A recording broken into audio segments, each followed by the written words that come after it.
কি ভাইরা সবাই ভালো আছেন? আলহামদুলিল্লাহ সবাই ভালো আছেন? ভালো আছেন? আলহামদুলিল্লাহ কারা ভালো আছেন দেখি, কারা ভালো আছেন? জোরে হাতগুলো তোলেন দেখি, হাতগুলো তোলেন। রেডি? জোরে একটা তাকবীর দিয়ে সহযোগিতা করবেন, যে তাকবীরের জন্য প্যান্ডেল ভরে যায়। পারবেন না আপনারা? সুন্দরগঞ্জের এই সুন্দর মানুষগুলি এটা পারতেই হবে। এজন্য জোরে একটা তাকবীর, লিল্লাহি তাকবীর, আল্লাহু আকবার লিল্লাহি তাকবীর, আল্লাহু আকবার লিল্লাহি তাকবীর।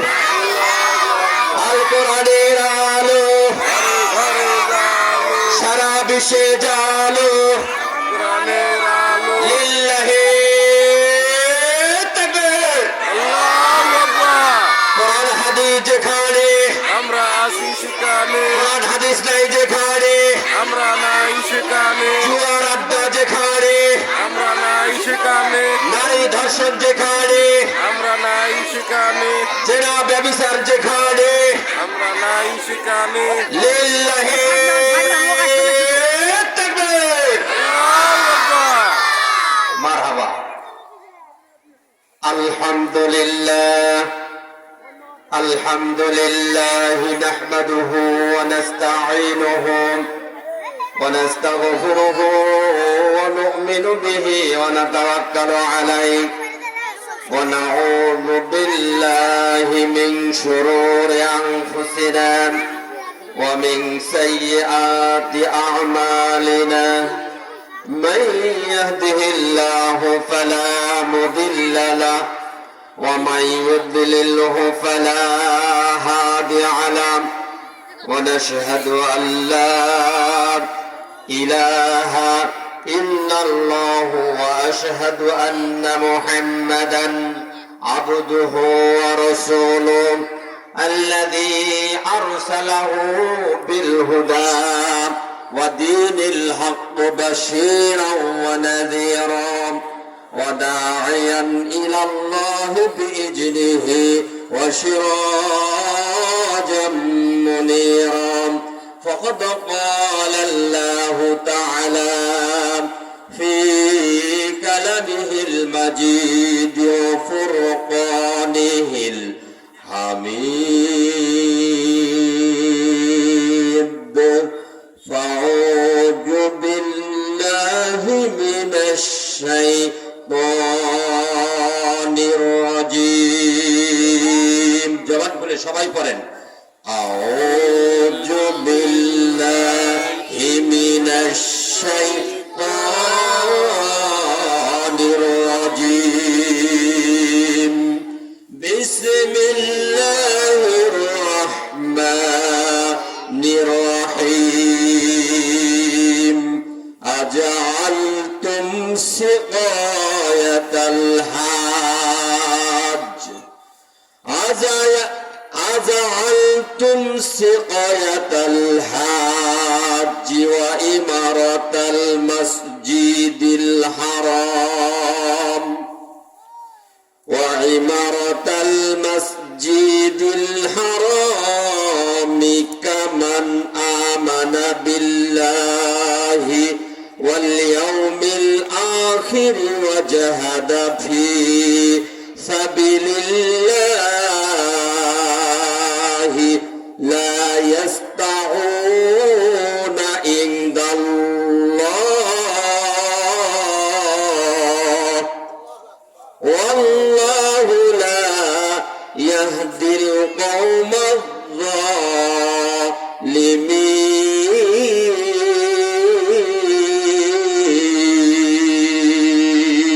الله أكبر. আল্লাহু আকবার صدق الله العظيم. إن الله وملائكته يصلون على النبي يا أيها الذين آمنوا صلوا عليه وسلموا تسليما. اللهم صل على محمد وعلى آل محمد كما صليت على إبراهيم وعلى آل إبراهيم إنك حميد مجيد. اللهم بارك على محمد وعلى آل محمد কামা বারাকতা আলা ইব্রাহিম ওয়া আলা আলি ইব্রাহিম ইন্নাকা হামিদুম মাজিদ। قال رسول الله صلى الله عليه وسلم لا يؤمن أحدكم حتى أكون أحب إليه من والده وولده والناس أجمعين صدق الله العظيم। আজকের এই তাফসীরুল কোরআন মাহফিল দক্ষিণ ধুমাইটারি যুব সমাজের উদ্যোগে আয়োজিত প্রস্তাবিত কবরস্থানের উন্নয়ন কল্পে আজকের এই তাফসীরুল কোরআন মাহফিলের শুরুতে আমি দরুদ ইব্রাহিম এবং একটি আয়াতে কারিমা হাদিস শরীফ তেলাওয়াত আনতে আমি মহান আল্লাহর শুকরিয়া জ্ঞাপন করছি যে আল্লাহ রাব্বুল আলামিন আজকের এই মাহফিলে বসে কিছু কথা বলার তৌফিক এনায়েত করেছেন। সকলে বলি আলহামদুলিল্লাহ, আরো জোরে বলি আলহামদুলিল্লাহ। আজকের এই তাফসীরুল কোরআন মাহফিলের সম্মানিত সভাপতি যিনি আমাদের মাঝে হয়তো উপস্থিত হবেন ইনশাআল্লাহ, আমাদের এই তাফসীরুল কোরআন মাহফিলের সম্মানিত সভাপতি জনাব নুরুন নবী প্রামাণিক সাজু ভাই, যিনি আপনাদের মাঝে পরিচিত মুখ, অত্র পৌরসভার সাবেক মেয়র। আল্লাহ পাক তাকে এই মাহফিলের সভাপতিত্ব করার কারণে তার জীবনের গুনাহ খাতা মাফ করুক এবং জান্নাতি হিসাবে কবুল করুক। জোরে বলেন আমিন, আর জোরে বলেন আমিন। সেই সঙ্গে আজকের এই তাফসীরুল কোরআন মাহফিলের সম্মানিত প্রধান আলোচক মুফাসসিরে কোরআন, বিশিষ্ট ইসলামী চিন্তাবিদ হযরত মাওলানা রুহুল আমিন রাজশাহী, যিনি আমাদের মাঝে উপস্থিত আছেন। আল্লাহ পাক তাকে কবুল করুক। জোরে বলেন আমিন। তার সুললিত কণ্ঠে কোরআনের কথাগুলি আমাদেরকে বুঝার এবং আমল করার তৌফিক ইনায়েত করুক। সেই সঙ্গে তার জীবনের গুনাহ খাতা আল্লাহ মাফ করে জান্নাতি মেহমান হিসেবে কবুল করুক। সকলে বলে আমিন। আজকের এই তাফসীরুল কোরআন মাহফিলের দ্বিতীয় মুফাসসির জনাব হযরত মাওলানা আজিজুল ইসলাম আপন এবং তৃতীয় মুফাসসির জনাব হযরত মাওলানা শাফিউল আলম শেখ সহ আমন্ত্রিত সকল উলামায়ে কেরাম এবং সম্মানিত অতিথিবৃন্দ যারা আজকের এই মাহফিলে আসবেন, আল্লাহ পাক তাদের সকলের জীবনকে ধন্য করুক এবং তাদের জীবনের গুনাহ খাতা মাফ করুক, তাদের সকলকে জান্নাতি মেহমান হিসেবে কবুল করুক। জোরে বলেন আমিন। সম্মানিত ভাইরা, আমার সামনে আপনারা বসা কোরআনের পাখি, তৌহিদি জনতা, পর্দার অন্তরালে সতী সাধবী মা ও বোনেরা, আমি আমার হৃদয়ের গভীর থেকে আপনাদের প্রতি সালাম বিনিময় করছি। আসসালামু আলাইকুম ওয়া রাহমাতুল্লাহি ওয়া বারাকাতুহু। আপনারা কি এই মাহফিলে আসতে পেরে খুশি না বেজার? খুশি না বেজার? সবাইকে বলতে হবে খুশি না বেজার? কম না বেশি? যারা বেশি খুশি তারা সকলে জবান ছেড়ে দিয়ে পড়েন আলহামদুলিল্লাহ, আর জোরে পড়েন আলহামদুলিল্লাহ। সেই সঙ্গে দরুদ ও সালাম বিশ্ব মানবতার মুক্তির দূত বিশ্বনবী মুহাম্মদ রাসূলুল্লাহ সাল্লাল্লাহু আলাইহি সাল্লামের শানে সকলে পড়ি সাল্লাল্লাহু আলাইহি ওয়াসাল্লাম। সম্মানিত ভাইরা, আমি আপনাদের সামনে কোরআনে কারিমের একটি আয়াত তেলাওয়াত করেছি। আয়াতটি হচ্ছে সূরা তাওবা, 9 নম্বর সূরা তাওবা, আয়াত নম্বর 19। আল্লাহ পাক এখান থেকে কিছু আলোচনা করার তৌফিক দান করুক। জোরে বলেন আমিন, আর জোরে বলেন আমিন। কোরআন হলো কমপ্লিট কোড অফ লাইফ, একটি পূর্ণাঙ্গ আদর্শ জীবন ব্যবস্থা। নো ডাউট ইন ইট, এর ভিতরে কোনো প্রকার সন্দেহ নাই। এই কোরআন দিয়ে সমাজ, রাষ্ট্র, দেশ যদি পরিচালিত হয় তাহলে এই দেশটা সোনার দেশে পরিণত হবে, অশান্তি দূর হয়ে যাবে। জোরে বলেন ঠিক না বেঠিক? কোরআন দিয়ে যদি সমাজ গঠন হয়, এই দেশ পরিচালিত হয়, এই দেশে অশান্তি বলতে কিছুই থাকবে। কিন্তু আমরা দুঃখের বিষয়, সেই কোরআন আমরা পড়তেও জানি না, কোরআন আমরা বুঝিও না, কিন্তু কোরআনের বিরুদ্ধে বিষোদ্গার করার জন্য আমরা ভূমিকা রাখি, তীব্র ভূমিকা রাখি। জোরে বলেন ঠিক না বেঠিক? আমার ভাইরা, এই যুগে নয় সেই যুগেও যে সময় কোরআন নাযিল হয়েছিল, সেই সময়ও আবু জেহেল, উতবা, সাইবা, রবিয়া এবং তার বংশধর গোষ্ঠীরা কোরআনের বিরুদ্ধে বিষোদ্গার করেছিল। সেই আবু জেহেলের উত্তরসূরি নাতিপুতি গোষ্ঠীরা এখনো আছে, তখনও ছিল, এবং কিয়ামত যতদিন থাকবে, কোরআন যতদিন চলবে, ততদিন তাদের এই কথাগুলিও থাকবে। জোরে বলেন ঠিক না বেঠিক? আমার ভাইরা, কোরআনের বিরুদ্ধে ষড়যন্ত্র কিছু করেছিল আবু জেহেল। আবু জেহেল একটা আইন পাশ করেছিল যাতে করে কোরআন মানুষের কাছে পৌঁছিতে না পারে। এই জন্য ষড়যন্ত্র করো, গন্ডগোল করো, হই হাল্লা করো, বিভিন্নভাবে কোরআনকে ঠেকিয়ে রাখার জন্য, স্তব্ধ করে দেওয়ার জন্য ষড়যন্ত্র এটেছিল। এই ষড়যন্ত্র করে একটা আইন পাশ করেছিল আবু জেহেল। আল্লাহ রাব্বুল আলামিন সেই আইনটাকে আবু জেহেলের সেই কথাটাকে আল্লাহ রাব্বুল আমিন আইন হিসাবে, দলিল হিসাবে কোরআনে কারিমের মধ্যে রেকর্ড করে দিয়েছেন। কোরআনের বিরুদ্ধে একটা ষড়যন্ত্রমূলক কথা বলেছিল আবু জেহেল, আল্লাহ পাক সেই কথাটা কোরআনের মধ্যে কোট করে দিয়ে রসুলকে জানিয়ে দিচ্ছেন, হে রসুল, এই আবু জেহেল কোরআনের বিরুদ্ধে এই ষড়যন্ত্রমূলক কথা পাশ করলো সংসদে, পার্লামেন্টে, সুতরাং আপনি সতর্ক হয়ে যান। জোরে বলেন সুবহানাল্লাহ। সেই কথাটি হলো আমার আল্লাহ রাব্বুল আমিন বলেন, وقال الذين كفروا لا تسمعوا لهذا القرآن والغوا فيه لعلكم تغلبون। আল্লাহ রাব্বুল আমিন বলেন, আবু জেহেল বলল, হে নবী, আবু জেহেল বলল, এই কোরআন যাতে মানুষের কাছে পৌঁছিতে না পারে এজন্য ষড়যন্ত্র করো, হই হাল্লা করো, গন্ডগোল করো, যাতে করে কোরআনের কথা সমাজের মানুষের কাছে পৌঁছিতে না পারে। ও আমার ভাইয়েরা, অথচ এই আবু জেহেল নিজে রাতের আধারে নবীজির মুখ থেকে তেলাওয়াতকৃত কোরআনের কথা নিজে শুনতো। কোরআনের কথা যখন আবু জেহেল শুনতো তখন সে নির্দ্বিধায় সংকোচ বাদ দিয়া সে বলেছিল যে নিঃসন্দেহে এটি মানুষের তৈরি করা কোনো কথা নয়, এগুলি সেই আল্লাহর পক্ষ থেকে বাণী, কিন্তু সে মানে নাই একটাই কারণে, স্বার্থের কারণে। কথা ঠিক আছে না? আবু জেহেল বুঝতে পেরেছিল, যার কারণ হলো আবু জেহেলের মুখের ভাষাটা আরবি আর কোরআনের ভাষাটা আরবি। আমরা যেমন বাংলা ভাষা সহজে বুঝতে পারি, আবু জেহেল ওই কোরআনের কথা নাজিল হওয়ার সাথে সাথে আবু জেহেল বুঝতো, কিন্তু মানে নাই একটাই কারণ, সেটা হলো তার নেতৃত্ব থাকে না। আজকের সমাজেও এরকম কিছু লোক আছে, কোরআনের সঠিক কথাগুলি বোঝার পরেও কোরআনের প্রমাণ করতে পারি, তাহলে নিঃসন্দেহে আল্লাহ পাক বলছেন এই সমাজ দুঃখ, যন্ত্রণা, টেনশন, কোন ক্ষুধা, দারিদ্রতা কিচ্ছুই থাকবে না, সমাজ সোনার সমাজে পরিণত হবে। জোরে বলেন ঠিক না বেঠিক? সম্মানিত ভাইরা, কিন্তু দুঃখ হলে সত্য, এই কোরআনের ধারে কাছে আমরা যাই না। মুসলমান নাম আমাদের আছে, কিন্তু মুসলমানের আমাদের অস্তিত্ব নাই। আমাদের ঈমানের পরিধি এত কম যে আমরা মুসলমান হয়েও উল্টাপাল্টা কোরআনের বিরুদ্ধে বিষোদ্গার করি। জোরে বলেন ঠিক না বেঠিক? এই জন্য আমরা কোরআন শরীফের পক্ষ থেকে যদি কোরআন মানার চেষ্টা করি, আল্লাহর পক্ষ থেকে রহমত, বরকত, করুণা নাজিল হবে। আর কথা বলা হয় ওই জায়গাটা দুনিয়ার কোন জায়গা হলেও সেটা জান্নাতের একটা জায়গা। আল্লাহ পাক বলছেন সেখানে রহমত, বরকত এবং করুণা নাজিল হয়। জোরে বলেন সুবহানাল্লাহ।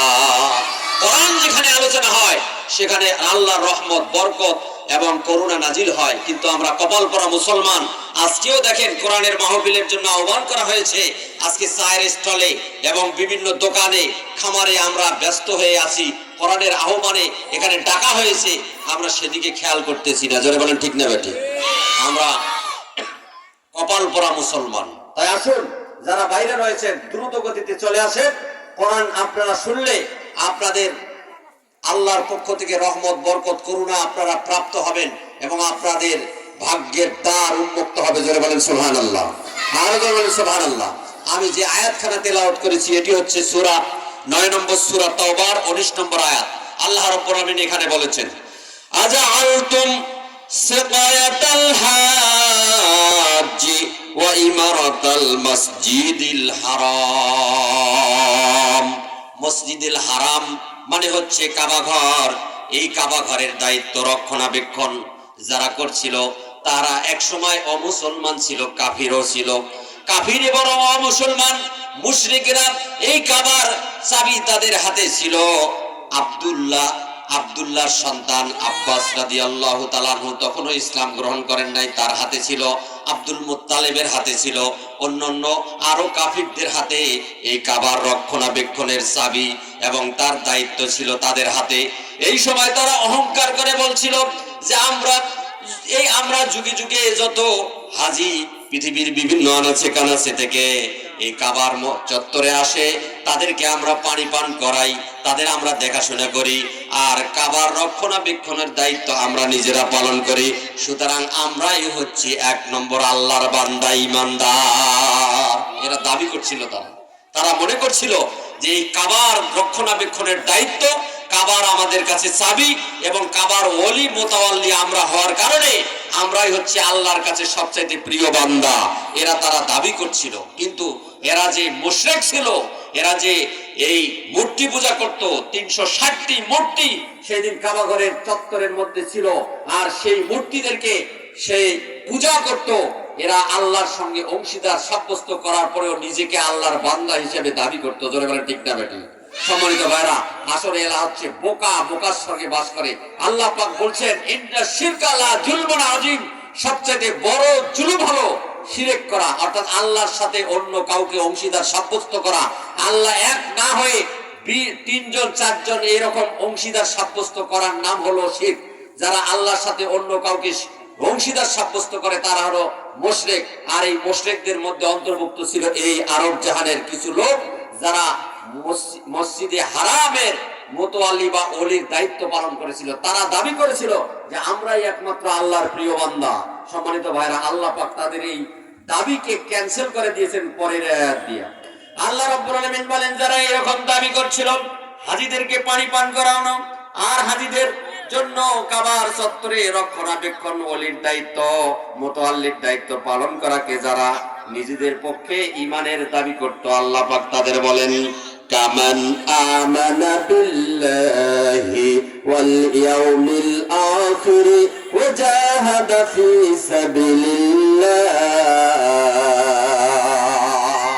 আল্লাহ পাক বললেন, তোমরা কি মনে করো, তোমরা কি ধারণা করো যে কামান আমানা বিল্লাহ, আল্লাহর প্রতি যারা ঈমান আনে, ওয়াল ইয়াউমিল আখির, আর যারা শেষ বিচারের প্রতি ঈমান আনে, অর্থাৎ আল্লাহর প্রতি ঈমান আনা আর শেষ বিচার দিবসের আখিরাতের প্রতি ঈমান আনা, ওয়া জাহাদা ফি সাবিলিল্লাহ, এবং আল্লাহর রাস্তায় জিহাদ করা, যারা এইরকম করে ঈমান আনে, শেষ বিচার দিবসের প্রতি ঈমান আনে, জিহাদ করে আল্লাহর রাস্তায় তাদের জান আর মাল দিয়া, তারা আর ওই হাজিরা যারা মোতাওয়াল্লি, তারা কি এক মনে করো? আল্লাহ পাক প্রশ্ন করছে, তোমরা কি তাদেরকে এক মনে করো? এরা কখনো এক নয়। জোরে বলেন ঠিক না বেঠিক? হাজীদেরকে পানি পান করা আর মোতাওয়াল্লির দায়িত্ব পালন করা, আর যারা ঈমান আনে আখিরাতের প্রতি, এবং যারা যারা জিহাদ করে আল্লাহর রাস্তায় তাদের জান আর মাল দিয়ে, আল্লাহ পাক বলছেন এই দুইটা ব্যক্তি, এই দুই শ্রেণীর লোক কখনো সমান নয়। জোরে বলেন সুবহানাল্লাহ। জোরে, দুই শ্রেণীর লোক কখনো সমান হতে পারে না। আল্লাহ পাক বলেছেন, ওয়াল্লাহু লা ইয়াহদিল কওমাজ যালিমিন, লা ইয়াহদিল কওমাজ যালিমিন। আল্লাহ পাক বলেছেন, আল্লাহ কখনো জালিম সম্প্রদায়কে কখনো হেদায়েত দান করেন না। যারা জালিমের ভূমিকা রাখে আল্লাহ পাক তাদেরকে কখনো কি করেন না? আল্লাহ পাক তাদেরকে কখনো হেদায়েত দান করেন না। ভাইরা আমার, আল্লাহ পাক এই সকল জালিমদেরকে কখনো হেদায়েত দান করেন না। আজকে সমাজের মধ্যে জালিমের ভূমিকা ব্যাপক। এই জালিমেরা আজকে গোটা বাংলাদেশকে তছনছ করেছে। জোরে বলেন ঠিক না বেঠিক? এই জালিমেরা আজকে 16 বছর ধরে এই বাংলাদেশের জমিন থেকে আজকে এই লুটপাট করে বাংলার সেই অর্থ সম্ভার, অর্থ ভান্ডার সব শূন্য করে বাংলাদেশটাকে একটা শ্মশানে পরিণত করেছে। জোরে বলেন ঠিক না বেঠিক? সম্মানিত ভাইরা, বাংলাদেশের এই আলেমদেরকে তারা আজকে নির্যাতন করে, এই আলেমদেরকে জেল, জুলুম, জরিমানা, তারপরে ফাঁসির মঞ্চে ঝুলিয়ে বাংলাদেশের নামকে বদনামে পরিণত করেছে এই দেশের কিছু কুলাঙ্গার। জোরে বলেন ঠিক না বেঠিক? সম্মানিত ভাইরা, এই কুলাঙ্গারদেরকে চিনতে হবে। সম্মানিত ভাইরা, আজকে কত রকমের জালিম বাংলাদেশে আছে, তার মধ্যে একটা জালিমের উদাহরণ দিলে আপনারা বুঝতে পারবেন। ঢাকায় যেদিন 5 আগস্টে যেদিন ঘটনা ঘটেছিল, এই বাংলাদেশের বৈষম্য বিরোধী আন্দোলন, এই দেশের আপামর জনসাধারণ এবং ছাত্র ছাত্রী ভাই ও বোনেরা যারা নিজের জীবনকে বাজি রেখে যুদ্ধের ময়দানে এই মিছিল মিটিং করে বাংলাদেশের এই স্বাধীনতা এনেছে, সেই সকল ভাইদের স্মরণ করে আল্লাহ পাক তাদেরকে মাফ করুক। জোরে বলেন আমিন। আর বলেন আমিন।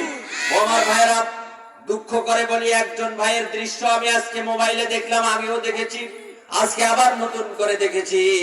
একটা ছাত্রের নাম হলো আসহাবুল ইয়ামিন।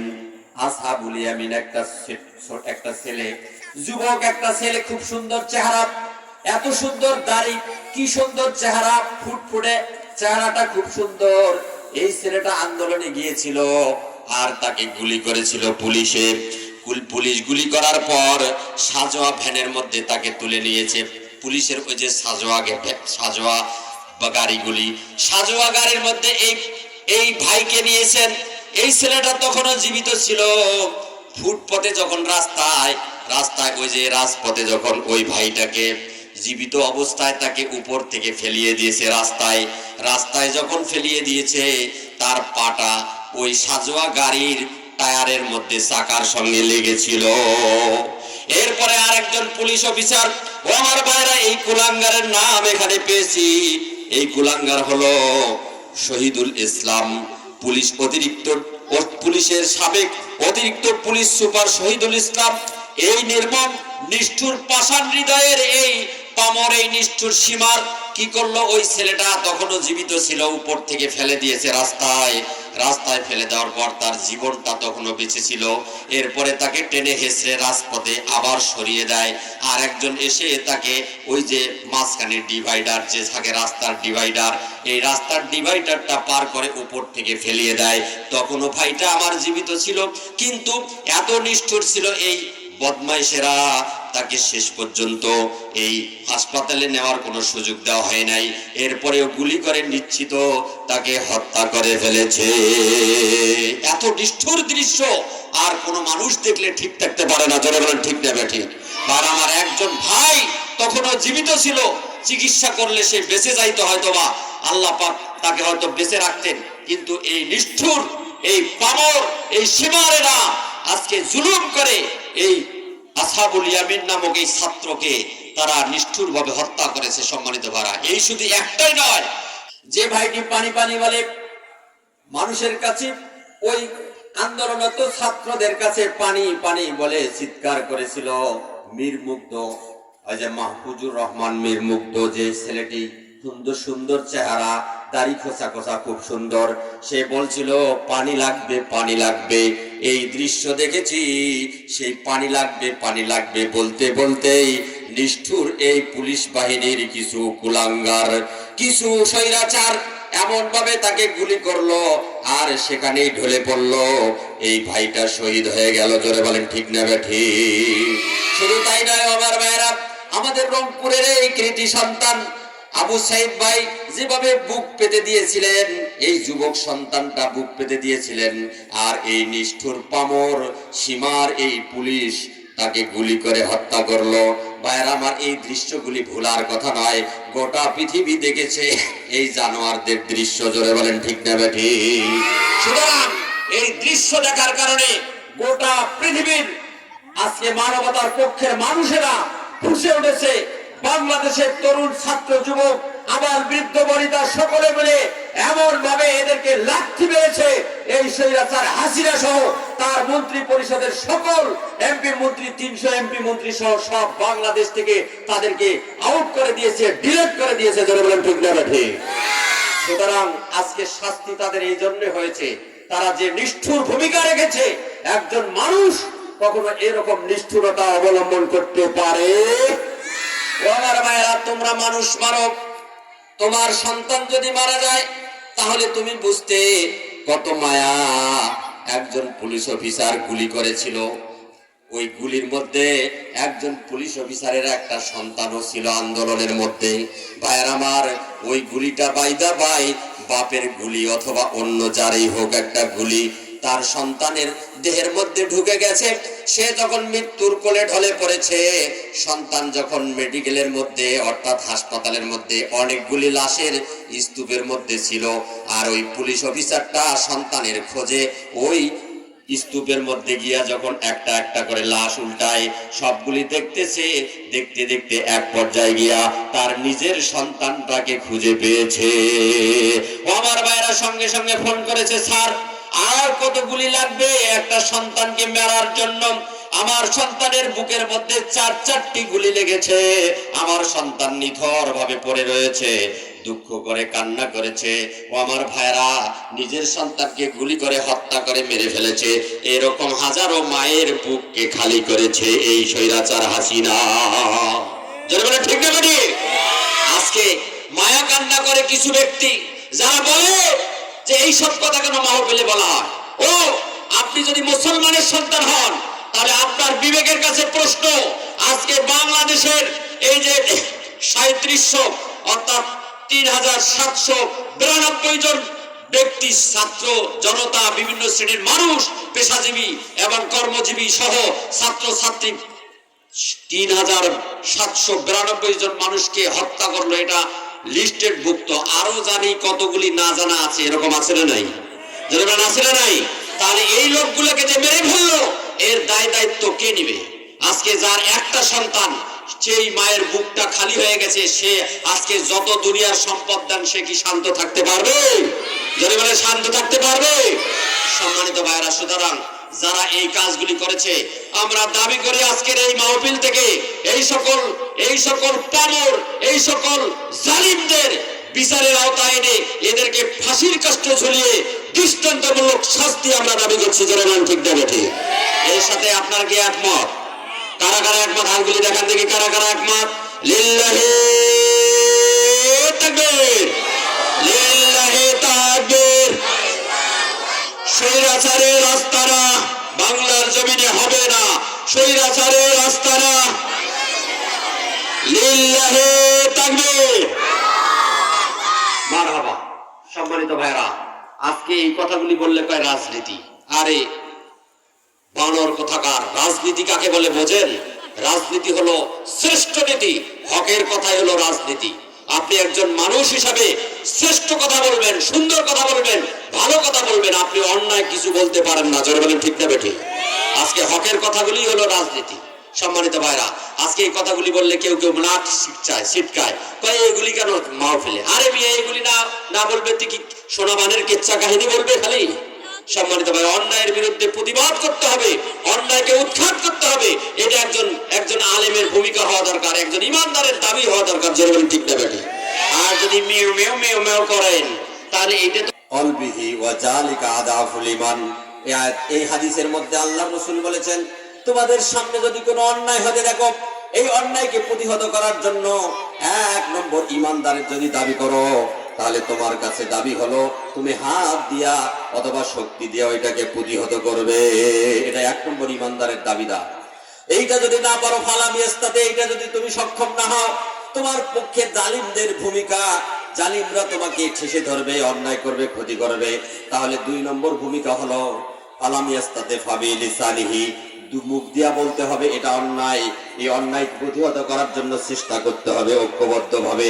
এটা হলো 2 নম্বর ইমানদারের অধিকারী। এটাও যদি আপনি না পারেন, তাহলে 3 নম্বর ইমানদারের অধিকারী আপনাকে হতে হবে। আপনাকে ফালামিয়াস্তাতে ফাবে কলবিহি ওয়া যালিকা আদাফুল ঈমান। 3 নম্বর ইমানদারের অধিকারী হলে আপনাকে অন্তর দিয়ে ওটাকে ঘৃণা করতে হবে এবং গোপনে গোপনে আপনাকে পরামর্শ করে ওইটাকে ঐক্যবদ্ধভাবে প্রতিহত করার জন্য আপনাকে চেষ্টা করতে হবে। এই ভূমিকাটুকু যদি রাখেন তাহলে আপনি 3 নম্বর ইমানদারের অধিকারী হবেন।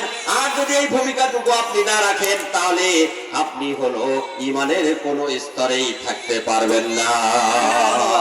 ঠিক না বেটি? এই কথাটা কার? রাসূলের। এই কথাটা কার? রাসূলের কথা।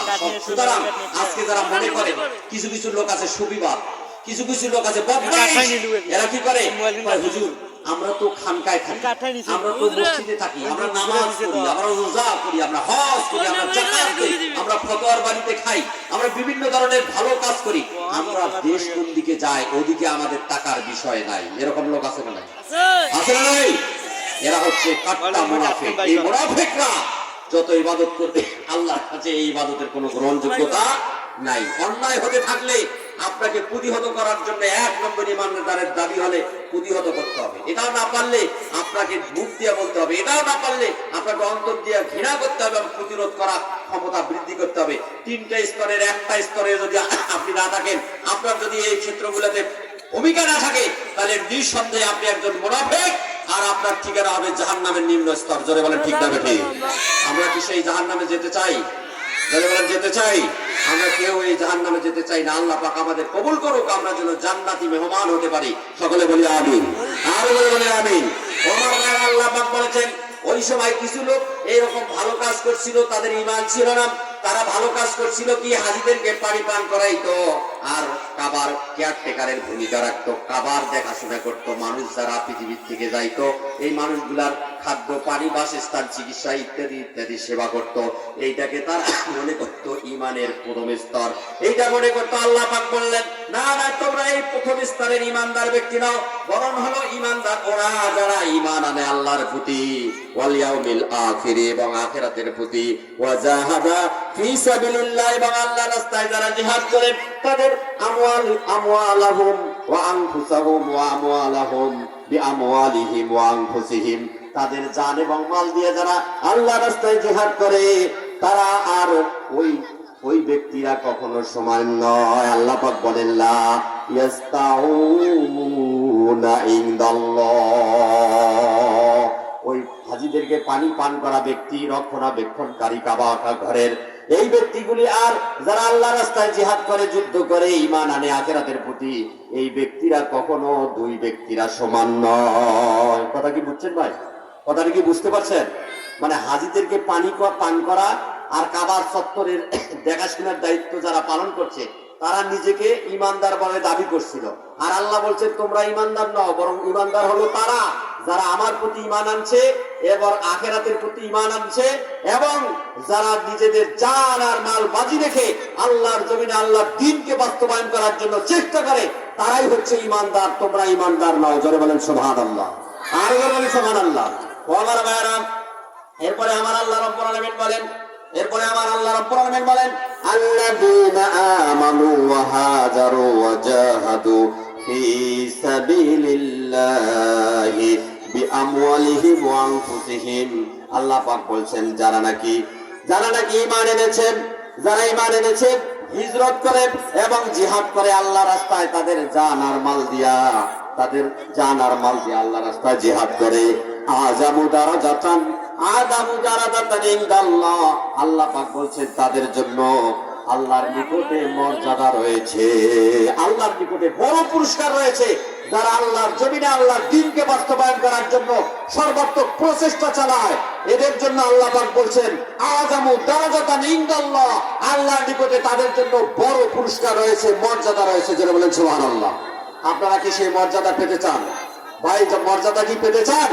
কারা কারা পেতে চান? হাত তুলে দেখান দেখি, কারা কারা পেতে চান? লিল্লাহি তাকবীর, লিল্লাহি তাকবীর, আল কোরআনের আলো, লিল্লাহি তাকবীর। এরপরে আল্লাহ পাক বলছেন, ওয়া উলাইকা হুমুল ফাইজুন, যারা নাকি এই কাজগুলি করবে তারাই হচ্ছে সফল কাম। সম্মানিত ভাই, সফল কাম কি? সবচেয়ে আমাদের সফল কামের প্রথম স্তর হলো, আমরা এই পৃথিবীর থেকে বিদায় নিয়ে যখন কবরে যাব, কবরে হাসর নাসর সবকিছু হিসাব নিকাশ প্লাস মাইনাস সবকিছু করার পরে আল্লাহ পাক যদি আমাদেরকে জান্নাতে দেন, এর চাইতে সফলতা আর কিছু হতে পারে না। যদি বলেন ঠিক না ঠিক? তাহলে আমরা সবাই যেন জান্নাতে যেতে পারি, সফলতার জন্য অর্জন করতে পারি, আল্লাহ পাক আমাদের সকলকে সেই আমল করার তৌফিক দান করুন। জোরে বলেন আমিন। আল্লাহ রাব্বুল আলামিন বলছেন, যারা ঈমান আনে, আমল স্থলে করে, তাদের জন্য আল্লাহ পাক ওই জান্নাত রেখেছেন আপ্যায়নের জন্য, যে জান্নাতের তলদেশে ঝর্ণা ধারা প্রবাহিত। আল্লাহ পাক সেই জান্নাতে আমাদেরকে ঢোকার তৌফিক দান করুক। সকলে বলে আমিন। তবে আমাদের চরিত্র, আমাদের আখলাক, আমাদের কথাবার্তা, আমাদের চালচলন সব ঈমানের হালতে হতে হবে। আজকে মুসলমানদের জবানের মধ্যে একটুকু কথার দাম নাই। এখন একটা কথা বলে, তখন একটা কথা বলে, এখনই একটা কথা বলে, পরক্ষণে আর একটা উল্টিয়ে কথা বলে। এরকম মুসলমান আছে না নাই? এখনো এমন মুসলমান আছে যারা উজু, গোসল, নামাজ, রোজা কোনো কিছু এখনো ভালোভাবে জানে না, নিজেকে মুসলমান দাবি করে। এরকম অনেক লোক আছে, উজু গোসলের ফরজ কয়টি এটা পর্যন্ত জানে না। আল্লাহর দ্বীন তো কায়েম করা দূরের কথা, সে নিজে প্রস্রাব করে, প্রস্রাব করার পর কিভাবে পবিত্রতা অর্জন করতে হয় এটুকুও জানে না। এখনো কিছু মুসলমান আছে যারা প্রস্রাব করার পর এইভাবে তার এই যে মানে বিশেষ অঙ্গের মধ্যে পানিও দেয় না। এরকম লোক আছে না নাই? আছে না নাই? সুতরাং আমাদেরকে এগুলির থেকে সাবধান হতে হবে। আল্লাহ পাক আমাদের সকলকে এই সাবধানতা অবলম্বন করে দ্বীনের কাজ করার তৌফিক দান করুক। আল্লাহ পাক আমাদের সকলকে কবুল করুক। আমি আপনাদের জন্য দোয়া করি আল্লাহ পাক সকলকে নিয়ে যেন সেই দিন জান্নাতে স্থান করে দেয়, কারণ জান্নাতের বিশালত্ব এলাকা এখানে আপনাদের মতো এই বাংলাদেশের গোটা দেশের মানুষগুলি সহ পৃথিবীর 800 কোটি লোক যদি এই মুহূর্তে জান্নাতে আল্লাহ দেয়, তবুও জান্নাতের টাকা নাই, জান্নাতের জায়গা শেষ হবে না।